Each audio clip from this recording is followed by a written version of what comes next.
Las 7 en punto de la mañana, las 6 en las Islas Canarias. Muy buenos días, reciban un cordial saludo de Rosana Laviada en nombre de todo el equipo que hace posible Es la Mañana de Federico en el radio en este miércoles 1 de junio. Comienza ya el calendario veraniego, comienzan ya a subir las temperaturas y eso se nota en el ambiente. Bueno, primero y advertencia para que todos ustedes estén tranquilos. Nada, el jefe Federico Jiménez Los Santos está pues padeciendo una gripe, un virus primaveral sin importancia y en breve estará con todos ustedes. Lo explico y lo aclaro porque son muchos los que por supuesto están llamando, preguntando por Federico, por el director del programa, y aquí la aclaración. Así que en breve, en los próximos días, estará con todos ustedes. Hoy es San Justino Mártir, el filósofo. Sepan que fue uno de los primeros griegos que escribieron en defensa del cristianismo. Inicialmente él era pagano y tras su conversión abrió una escuela en Roma desde la que tendió puentes entre el judaísmo y el paganismo. Fue precisamente cuando empezó a negarse a hacer sacrificios ante los dioses romanos, cuando fue condenado a muerte. De ahí que San Justino sea mártir. Así que a todos aquellos que nos están escuchando, aquellos justinos y especialmente aquellos que son miembros del Club de Libertad Digital, que seguro que hay alguno, muchísimas felicidades. Sepan que las lluvias van a continuar hoy en la mitad oeste peninsular, pero los cielos van a estar despejados prácticamente en todo el país, en toda la península. A esta hora en el centro peninsular en Madrid tenemos ya 17 grados. Ahí es nada, aunque hoy alcanzaremos una máxima de 30. De momento, soportable, agradable. La máxima de las máximas en Zaragoza, 36 grados, nada más y nada menos, y la mínima en Vitoria, con 7 grados.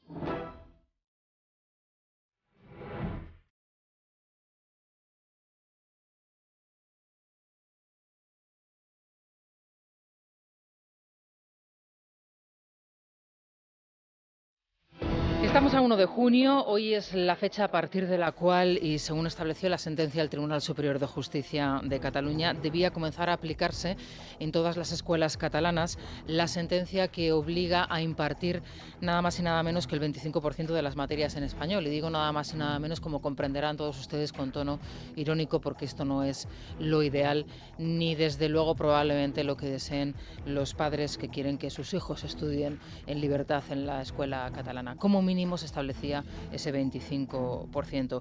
Y digo en todas las escuelas catalanas porque efectivamente hay un mínimo de escuelas catalanas, un mínimo, unas decenas de escuelas catalanas donde ese bilingüismo ya era de alguna manera efectivo. Bueno, a cambio, los directores y los profesores de los centros se encuentran hoy, en vez de con esa orden que les obligaría a cumplir esa sentencia, con unas órdenes amenazantes y un cuestionario identificativo que nos recuerda desde luego a la Alemania nazi o a las imposiciones de regímenes totalitarios, en donde se les exige que expliquen cuál es el modelo que se está aplicando en su escuela, cuál es el modelo que se está explicando en esa aula y que lo identifiquen, si es el modelo del bilingüismo, el modelo en el que de alguna manera se establece un porcentaje entre el español y el catalán, se les exige que acaben con él y que se imponga directamente el catalán. Al más puro estilo Goebbels, el consejero de Educación, Josep González Cambray, ponía el foco en los profesores.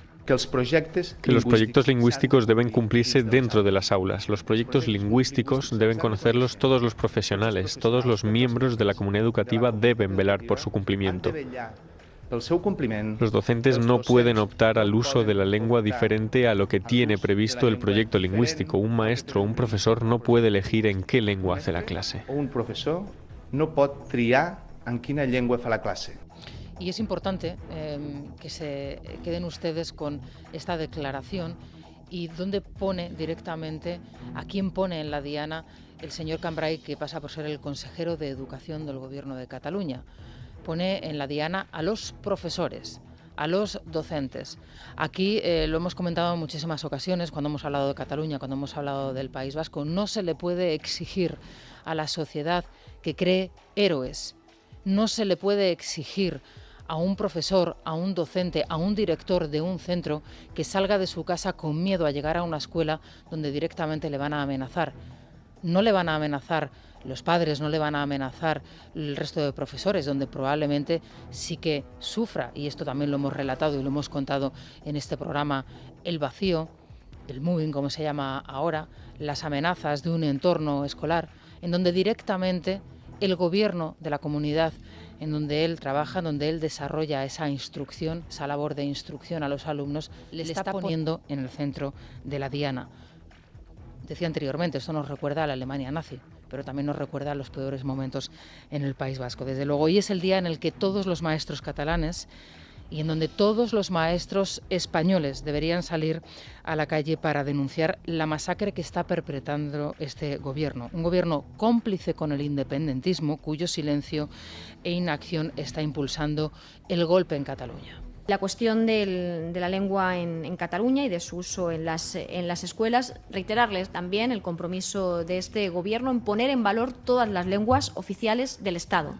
Y con protección constitucional, el catalán es una lengua oficial de nuestro país y para el Gobierno es una forma de la riqueza cultural y de la diversidad de España. La valoramos, la queremos al catalán y abogamos porque la lengua nunca sea motivo de discordia y mucho menos entre en la lucha y en la pelea partidista.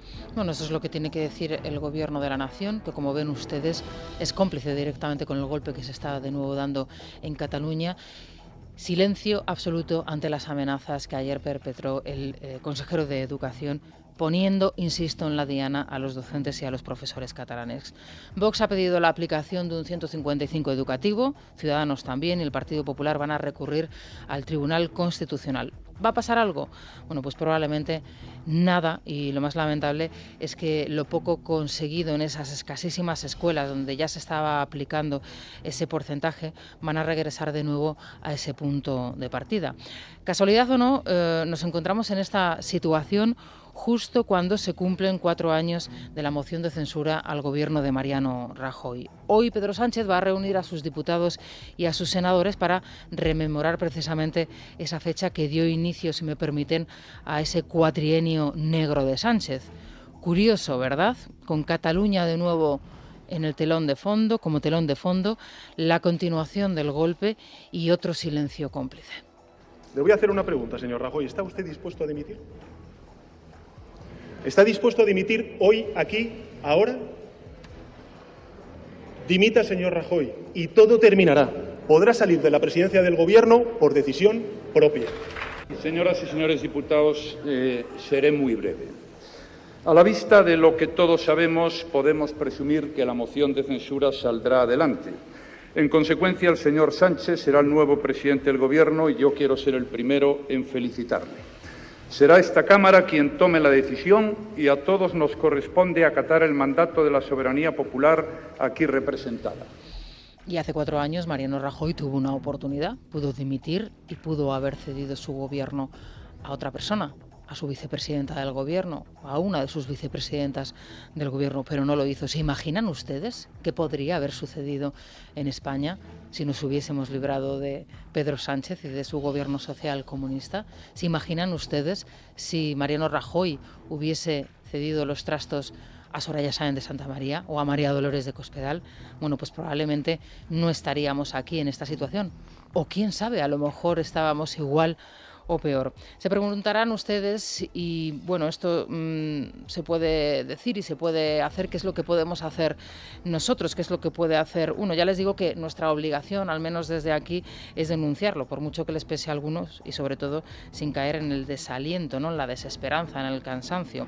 Y la oposición, ¿qué es lo que debe hacer? Bueno, he de decirles que algo se mueve, aunque parece que van en diferentes embarcaciones, de momento parece que todos tienen la misma dirección, parece que todos van hacia el mismo sitio, al menos es la sensación que nos ha producido a nosotros. Son las 7:09 de la mañana, las 6:09 en las Islas Canarias.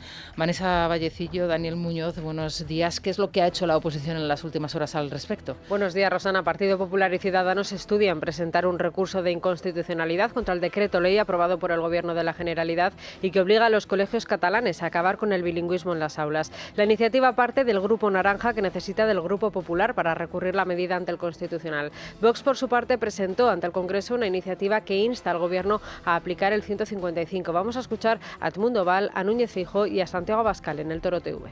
hay que hacer lo que sea necesario. Lo que sea necesario es desde aplicar el artículo 155 hasta detener al consejero de Educación y ponerlo a disposición de los tribunales. ¿Cómo es posible que un gobierno se niegue a acatar una sentencia de los tribunales y que no pase nada? ¿Cómo es posible? Como medida subsidiaria a que el Gobierno de España no interponga el recurso de inconstitucionalidad, la aplicación, y por eso digo que sí a la aplicación del artículo 155.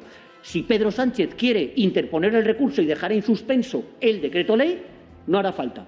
Me sorprende que el Gobierno central y que el Ministerio de Educación mire para otro lado y le diga a los jueces que son los responsables de que se cumplan las leyes educativas en la Comunidad Catalana. Insisto, esto nunca había ocurrido, por lo menos en gobiernos anteriores. Bueno, les decía yo anteriormente que hoy es el día en el que todos los profesores, en el que todos los docentes, no solamente los de Cataluña, sino del resto de España, tendrían que salir a la calle para mostrar su apoyo a los docentes catalanes que quieran hacer su trabajo. Es decir, que esto es complicado porque también hay muchos profesores que son cómplices, lógicamente, con esta situación. Pero hoy sí que es el día, y está en su mano, y probablemente todavía estén a tiempo, en el que Santiago Abascal, Inés Arrimadas y Alberto Núñez Feijóo se deberían de plantar en Cataluña para decirle no al gobierno catalán y no al gobierno de Pedro Sánchez, y al menos dar su apoyo a los ciudadanos españoles que viven en Cataluña y que ven cómo de nuevo están en una situación muy parecida, si no igual, a la del año 17. Hoy es el día, está en su mano y todavía están a tiempo de hacerlo. De momento el Ejecutivo en qué está, el Ejecutivo está en esa labor de promoción y por supuesto en la labor de utilización de las instituciones, y ayer volvíamos otra vez a presenciar cómo el Consejo de Ministros es utilizado por el Ejecutivo sin ningún tipo de reparo, sin ningún tipo de escrúpulo para hacer en este caso campaña electoral. Veremos a ver qué es lo que sucede, pero ayer, sin ningún tipo de escrúpulo, como les digo, sin ningún tipo de reparo, la ministra de Empleo se presentaba en plena rueda de prensa del Consejo de Ministros para presentar nada más y nada menos que un proyecto y una inversión millonaria para el empleo en Andalucía. Y les recuerdo que quedan 3 días para que inicie esa campaña electoral. En total, 50 millones de euros anunciados a tan solo 3 días de que arranque la campaña electoral y en mitad de las críticas a la inacción de la oposición que gobierna precisamente en la región. El Partido Popular ya ha anunciado que llevará el asunto a la Junta Electoral Central al considerar que la vicepresidenta segunda ha vulnerado la ley electoral con este anuncio. En este sentido, volvemos a volcarnos con 50 millones de euros, como hemos hecho el año pasado, en el objetivo fundamental de mejorar la empleabilidad en Andalucía, dirigido a sectores fundamentales afectados por el paro, fundamentalmente el paro de larga duración, un auténtico drama, y también en personas mayores de 45 años, singularmente mujeres y también los jóvenes.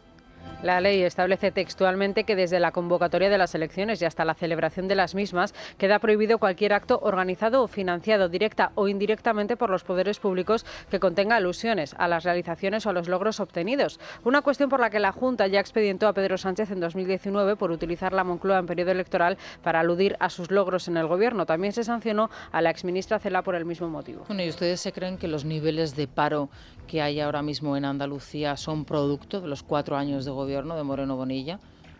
¿O más bien los niveles de paro se han reducido, siguiendo en algunas localidades en cotas altísimas, muy por encima de la media nacional, como consecuencia de las políticas de empleo que ha desarrollado Moreno Bonilla? Les voy a leer 4 cifras simplemente como botón de muestra. En el año 21, las siguientes ciudades con mayor tasa de paro: Linares, un 30,9%, La Línea, un 30,3%, Alcalá de Guadaira, un 26,9%, Jerez de la Frontera, un 26%, Granada, un 25,8% y Dos Hermanas, un 25,1%. ¿Ustedes se creen que esto es producto de los 4 años del gobierno de Moreno Bonilla?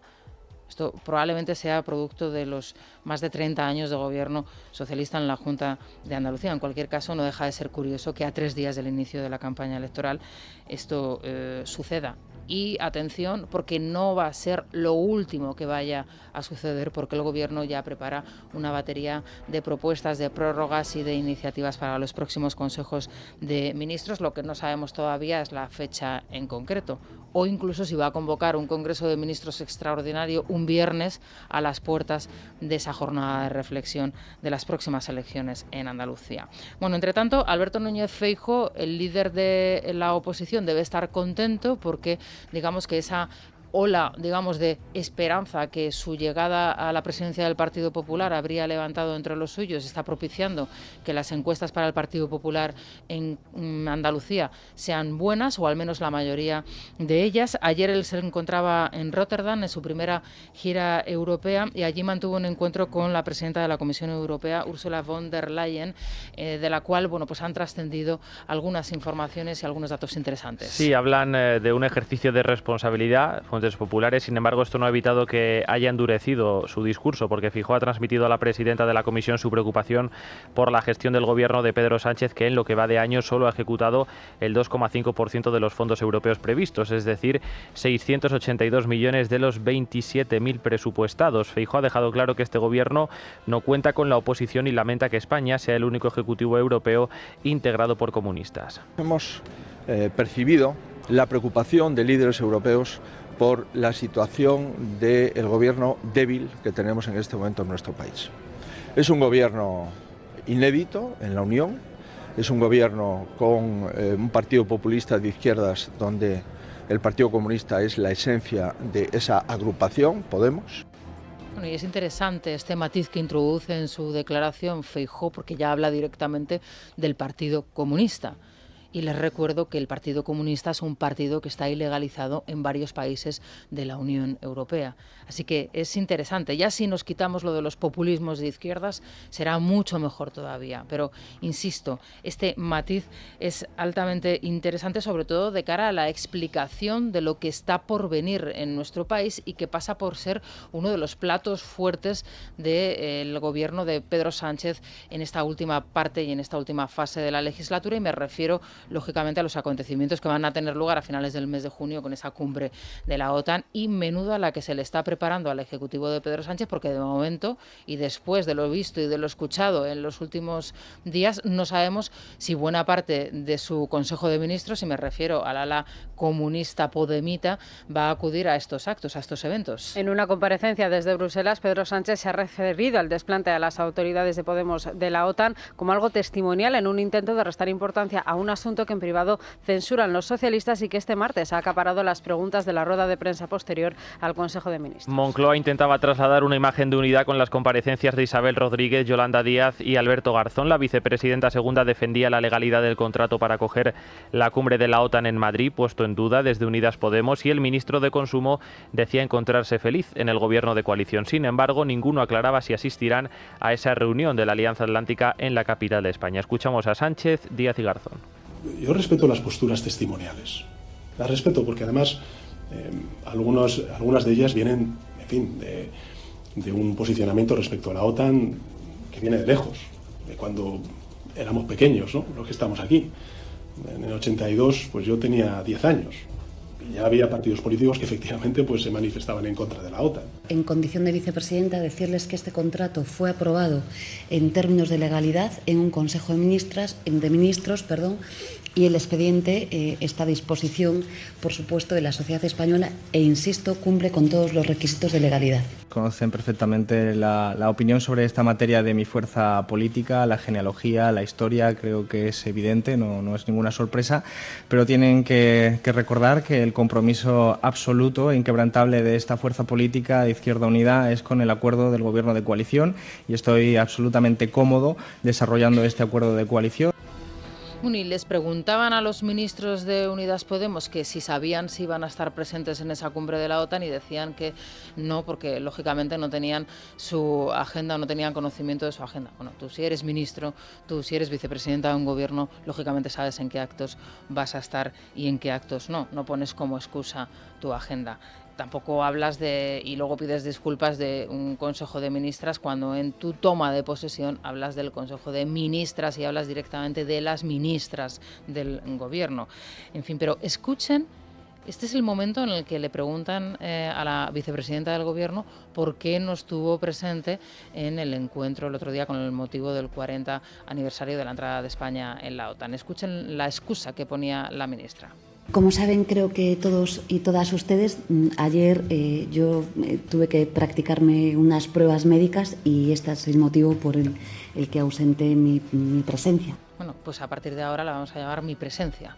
mi presencia se ausentó porque se practicó asimismo unas ausencias, unas pruebas médicas. Ya es tal el disparate del lenguaje que utilizan estos miembros del Ejecutivo, especialmente las señoras, que es difícil entenderles, ¿no? Es que entran en una dimensión lingüística realmente complicada, muy compleja de entender. Vamos a finalizar este resumen de noticias en Andalucía.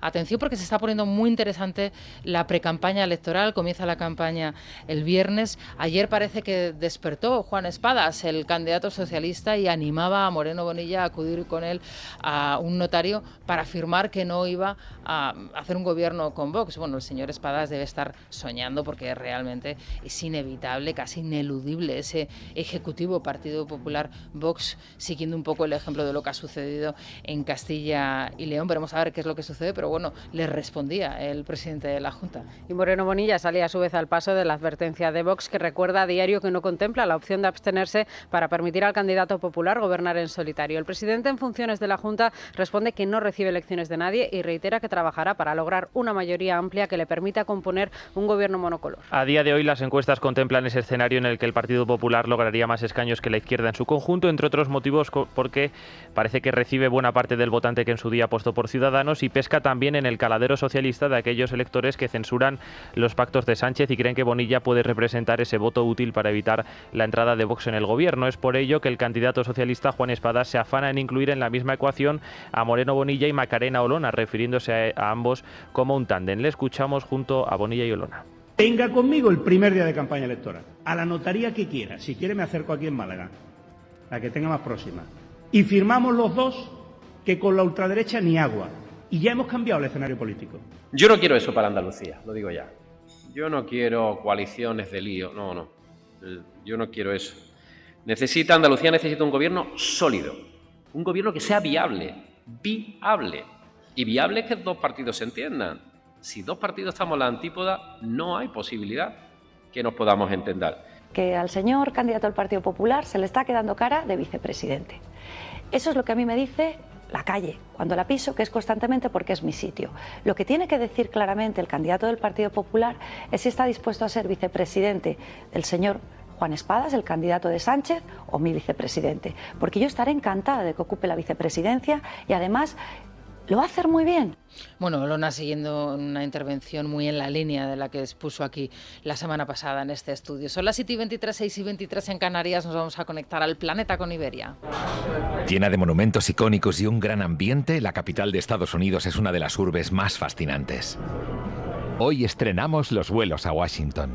Iberia ofrecerá 4 vuelos directos a la semana. Entra en iberia.com y reserva ya tus billetes. Iberia, cada día es el primer día.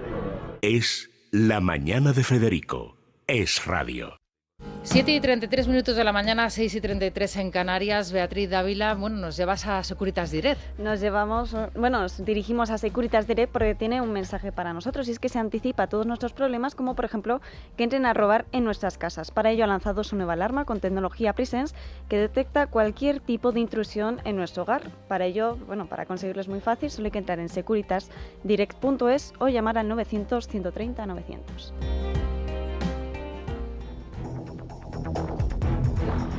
Bien, con Beatriz y con Silvia Ribeiro vamos a repasar otras noticias que nos deja la jornada, y esto nos lleva directamente a Valencia, a esa trama de corrupción conocida como el caso Atut, y que complica la situación del Ejecutivo valenciano, si es que no la tenía ya complicada. Recordarán todos ustedes que estamos ante un Ejecutivo que tiene a su vicepresidencia al borde de la imputación por ese caso de ocultación del caso de abuso sexual que afectaba al marido de la vicepresidenta del Gobierno de Valencia, del marido de Mónica Oltra. Ya saben ustedes que estamos a la espera de lo que decida el Tribunal Superior de Justicia de Valencia, que tendrá que pronunciarse un día de estos. También tenemos al hermano del presidente valenciano, al hermano del señor Ximo Puig, dando explicaciones en un juzgado sobre las subvenciones otorgadas por el Gobierno a su productora, a su empresa, y esta trama de corrupción que salpica a varias personas del Ejecutivo socialista. Socialista, del Partido Socialista y del Ejecutivo valenciano, y que de momento hasta la fecha, bueno, pues había pasado de perfil el presidente del Ejecutivo y que ahora ya sí que sí va a tener que dar explicaciones porque su socio Compromís se lo está solicitando. Y claro, es que aquí la historia se complica, Silvia, porque todo esto está muy, pero que muy vinculado también con el caso que afecta a Mónica Oltra y las explicaciones que ya pidió parte del Ejecutivo de Ximo Puig hace tan solo unos días. Sí, y a un año de las elecciones autonómicas, este gobierno valenciano de Ximo Puig se tambalea. Compromís exige explicaciones al socialista por el caso Azuz, en el que están implicadas decenas de diputados de su grupo parlamentario. Los socios de gobierno han cambiado de postura después de que la consejera de Justicia, Gabriela Bravo, del PSOE, abriese la puerta de salida a Mónica Oltra si resulta imputada por la ocultación del caso de abusos de su marido. Tampoco Podemos apoya al PSPV. Puig, sin embargo, insiste en desvincular a su partido de esta trama. No hay ninguna persona imputada del PSOE que esté en ningún cargo de responsabilidad o militando en el partido en este momento. La gran pregunta es cómo es posible que imputados de la más alta relevancia del PP por este caso continúen en sus puestos. Esa es la pregunta. ¿Continúen en sus llocs? Esa es la pregunta. Bueno, y la cuestión sería también explicar a la ciudadanía cómo altos cargos del Partido Socialista, incluso de su gobierno, siguen en sus cargos por esta cuestión, de la cual seguimos conociendo datos a través del diario El Mundo. Bueno, en las últimas horas hemos conocido numerosos casos atribuidos a asesinatos, atribuidos a violencia de género, atribuidos a violencia machista, como le gusta denominarlo a este gobierno, entre ellos el asesinato de una joven en Zaragoza. Atención, porque estaríamos ante un nuevo caso que cuela el Ejecutivo dentro de este grupo de asesinatos que ellos denominan vinculados a la violencia machista, cuando realmente podría no serlo. Estos son los datos que tenemos hasta el momento. La policía investiga la naturaleza del asesinato de una mujer en Zaragoza a manos de un magrebí con antecedentes por matar a otra mujer en 2001. El detenido estaba en busca y captura desde hace 2 años por no regresar a la cárcel tras un permiso penitenciario. A pesar de los antecedentes y de que la investigación está en una fase inicial, el Gobierno ya considera a la mujer una víctima de violencia machista. Bueno, estamos hablando de un asesino que estaba en búsqueda y captura desde hacía bastante tiempo, que vivía al lado de esta mujer que ha sido asesinada, y directamente lo atribuyen a un caso de violencia machista. Veremos a ver en qué queda y, por supuesto, hay que seguir las pistas de este caso, como hay que seguir, y así lo estamos haciendo en Libertad Digital, el caso de Bastián, ese niño de 5 años que ha sido secuestrado por su madre. Atención a los antecedentes que tiene la progenitora. Sí, la policía sigue buscando a ese pequeño de 5 años secuestrado por su madre portuguesa desde inicios del mes de mayo. Las autoridades han dictado contra ella también una orden de busca y captura. El abogado del padre ha confesado a Libertad Digital que su exmujer llegó a presentar hasta 7 denuncias falsas contra su cliente desde su separación en el año 2018. La mujer acusa a su exmarido de agredirla, de maltratar y pegar al pequeño y de incumplir el convenio regulador fijado por el juez. Todas las denuncias han sido archivadas. El alcalde de Madrid ha denunciado ante la Fiscalía a Más Madrid para que sea la justicia la que aclare si la formación cometió un delito de falsedad documental para constituirse en partido nacional. Ayer en el Pleno Municipal, Almeida protagonizaba un tenso enfrentamiento con la socialista Mar Espinar al tildar al sanchismo de basura. Esta bolsa de basura representa su compromiso con la ciudad de Madrid. Y le digo una cosa, señor Almeida, en esta bolsa de basura no caben los 6 millones que usted le debe a los madrileños. Señora Espinar, ¿sabe lo que cabe en esa bolsa de basura y por qué la tiene usted tan cerca? Porque son las políticas del socialismo en la Comunidad de Madrid y en la Ciudad de Madrid, las políticas del sanchismo. Bueno, hay que decir que sobre el caso de esa institucionalización del partido de Errejón, ya no solamente es la celebración de esa asamblea, digamos, ficticia, que no llegó a celebrarse, sino la elevación de esas firmas falsas ante un notario, es decir, la ejecución ante un notario de esa asamblea y de esas votaciones y de esas papeletas falsas, ¿no? Es decir, esto tendría que tener, lógicamente, sus consecuencias. Vamos a finalizar este resumen en Cuba. Allí continúan pues los juicios, como se pueden imaginar todos ustedes, sin ningún tipo de garantías contra los opositores al régimen, entre ellos, bueno, pues dos de los artistas más conocidos, promotores de esas corrientes de oposición que se han producido en los últimos años en la isla. Y bueno, pues lógicamente las noticias que les tenemos que contar no son buenas, desde luego. Son los opositores Luis Manuel Otero Alcántara y Michael Castillo, encarcelados ambos desde hace más de un año por promover críticas contra el régimen de los hermanos Castro a través del movimiento San Isidro. La justicia, que les acusa de un delito de desórdenes públicos y otro de atentado y desacato contra la patria, ha pedido para ellos 7 y 10 años de cárcel. Amnistía Internacional les considera presos políticos. Saily González es compañero de los acusados en el movimiento. Por solo ejercer su derecho a la libertad de expresión, por solo asumir una postura crítica con respecto al sistema.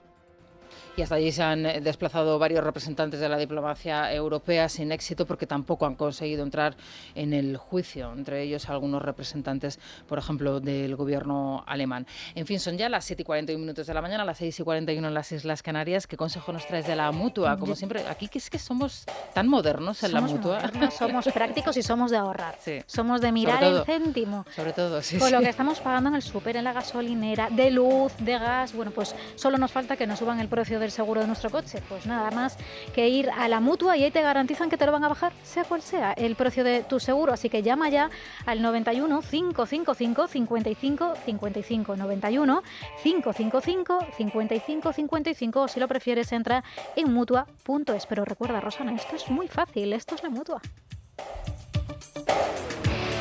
Es La Mañana de Federico. Es Radio. Luis Fernando Quintero, ¿qué tal? Buenos días. ¿Qué tal, Rosana? Muy buenos días. Bueno, como siempre vamos a hacer ese repaso a la economía, ese repaso a las noticias económicas, empezando por libre mercado. Garzón quiere un castigo mediático a las eléctricas y choca con el separatismo por ser competencia autonómica. A ver, cuéntanos, ¿qué es esto? Bueno, pues Garzón está dispuesto a seguir un poco la línea que ha marcado el Ejecutivo desde que los precios empezaron a subir a mediados del año pasado. Recuerda, fue precisamente en verano cuando los precios comenzaron a subir de una manera notable en el sector energético. Acuérdate, lo primero eran las eléctricas, luego eran concretamente las hidroeléctricas las causantes de esta subida y desde luego bueno, pues esas ganas irrefrenables de las eléctricas por ganar dinero. Bueno, pues aunque se ha demostrado que es el gas, aunque se ha demostrado que es pues las tensiones de los precios internacionales en las materias primas por distintos motivos, entre ellos los cuellos de botellas en distintos mercados y luego acrecentado todo por la guerra de Putin en Ucrania. Bueno, pues el señor Garzón sigue empeñado en lo mismo. ¿Qué ha hecho el señor Garzón? Aprovechar la transposición de una directiva europea para atribuirse la capacidad sancionadora a las eléctricas y darles un castigo ejemplar. Problema que tiene el señor Garzón, que aunque a día de hoy de facto tiene ese poder, choca con esa capacidad sancionadora que está cedida a las comunidades autónomas. Problema añadido que tiene porque él está en el gobierno gracias precisamente al voto de pues partidos que reclaman esas competencias que sigan en las comunidades autónomas, con lo cual tiene un problema y un lío Garzón impresionante porque él sigue empeñado en querer dar un gran castigo a las eléctricas para acusarles de todo el problema inflacionario en España y se choca con sus propios socios de gobierno. Le veías ayer en la rueda de prensa con Yolanda Díaz, ¿verdad? Parecía el hermano pequeño, ¿no? de Yolanda. La verdad es que el espectáculo dado por los dos fue lamentable en la mesa del Consejo de Ministros, ¿no? Es dantesco, sí. Instituciones y en este caso del Estado y el Gobierno, ¿no? En este caso para hacer política, para hacer campaña. En fin, bueno, expansión. El plan del Corte Inglés. ¿Cuáles son sus planes de negocio? La verdad es que es muy interesante cómo ha reconducido, ¿no? Claro, el objetivo del Corte Inglés ahora es su salida a bolsa. Para ello tiene que adquirir lo que se llama el grado de inversión, es decir, que los analistas que tienen en su punto de mira esta compañía pues consigan ofrecer ese grado de inversión, que son unos ratios determinados de deuda con capital, con flujo de caja, etcétera. Bueno, y lo está consiguiendo. ¿Cómo lo ha conseguido? Con ese grandísimo acuerdo estratégico que alcanzó con Mutua Madrileña, que le ha permitido disponer de capital suficiente como para hacer una rebaja histórica de su deuda. Pero histórica, va a rebajar cerca de 1.000 millones de deuda, se queda con 2.500 millones de deuda el Corte Inglés y se acerca ya de una manera muy notable precisamente a ese grado de inversión con el objetivo puesto en la salida a bolsa. Una rebaja histórica que consigue el Corte Inglés.